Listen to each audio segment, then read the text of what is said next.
Russian accent. There's nothing sexy about it. Everything the Russians say sounds dangerous and menacing. Doesn't matter what they say, because they've got that thing. Yes, I'm Russian, go to kill you, break you, destroy your family. Like, even if Russians say nice things, it still sounds dangerous. They still go, yes, fluffy rabbits and teddy bears. What? I realized this. I was walking through the streets of New York, and there was a Russian guy. He was walking next to me, and he happened to be on the phone, right? And it sounded like he was setting up a drug deal.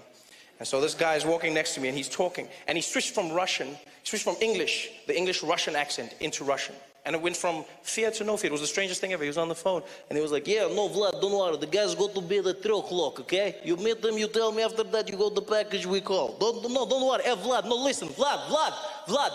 Давай ще дерегеш ночи, е? Да, дижнит, но видачи, но дерегет на дегет,